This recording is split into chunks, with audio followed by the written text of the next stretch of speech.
ఎడిటర్స్‌కి most common problem ఏంటి? System log అవ్వడం. దీనికి మల్టిపుల్ రీజన్స్ ఉంటాయి. పీసీ స్పెక్స్ అవ్వచ్చు, డేటా స్పీడ్స్ అవ్వచ్చు, మల్టిపుల్ రిజల్యూషన్స్ అవ్వచ్చు. కానీ మోస్ట్ అండర్ రేటెడ్ రీజన్ ఏంటంటే హార్డ్ డిస్క్ స్పీడ్స్. దీన్ని ఎవరు పట్టించుకోరు. నా హై ఎండ్ పీసీలో అసలు లాగే అవ్వదని చెప్పేసి చాలా దర్జాగా మీరు ఎడిటింగ్ చేసుకుంటారు. కానీ majority of the editors table మీద ఈ హార్డ్ డ్రైవ్ ఉంటది. దీని స్పీడ్స్ వచ్చేసి 150 ఎంబీ పర్ సెకండ్. అసలు ఈ స్పీడ్స్ ఎందుకు యూజ్ అవుతాయి? సింపుల్. నీ ఎడిటింగ్ సాఫ్ట్‌వేర్‌లో చూయించే డేటా హెచ్‌డీడీ నుండి రీడ్ అయ్యి నీ టైమ్‌లైన్ మీద ప్రివ్యూ అవ్వాలి. సో, ఇది ఎంత స్పీడ్ ఉంటే అంత ఫాస్ట్‌గా ప్రివ్యూ అవుతది. ఎంత స్లో ఉంటే అంత స్లోగా ప్రివ్యూ అవుతది. లెట్స్ సే ఫర్ ఎగ్జాంపుల్ నీ పీసీ ఫెరారీ అనుకో. దాన్ని తీసుకుపోయి కచ్చా రోడ్‌లో నడిపితే ఏమైతది? దాని ఫుల్ పొటెన్షియల్ యూజ్ చేయలేవు. సింపుల్. ఇక్కడ కూడా అంతే. నీ పీసీ హై ఎండ్ ఉంటే సరిపోదు. నువ్వు వర్క్ చేసే స్టోరేజ్ కూడా స్పీడ్ ఉండాలి. సో, ఎడిటర్స్‌కి 4 టైప్ ఆఫ్ స్టోరేజ్ ఆప్షన్స్ ఉన్నాయి. 1 ఈ పోర్టబుల్ హార్డ్ డిస్క్. ఇది మేజర్‌లీ స్లో ఉంటది. Cheapest option. నెక్స్ట్ ఎస్ఎస్‌డీస్ అంటారు వీటిని. Portable SSDs which will be these. Samsung, SanDisk మంచి స్పీడ్ ఉంటే కొంచెం expensive. Majority of the creators కూడా ఇవే వాడుతుంటారు. చూసే ఉంటారు సాన్‌డిస్క్‌వి. ఇవి రెగ్యులర్ ఎడిటింగ్ వర్క్ ఫ్లోకి చాలా బెస్ట్ ఆప్షన్. నెక్స్ట్ వచ్చేసి the beast NVMe SSD. The fastest and best performance. కొంచెం ప్రీమియం ప్రైసే ఉంటది.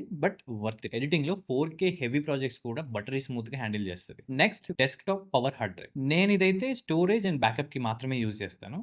మీరు ఎడిట్ చేయాలనుకుంటే it's like a personal choice. These are the topics for today. ఇంకేమైనా సబ్జెక్ట్స్ కవర్ చేయాలి అంటే comment down. Will cover those topics as well. ఇలాంటి real tech tips కోసం ఫాలో బియాండ్ ఎక్స్ అకాడమీ.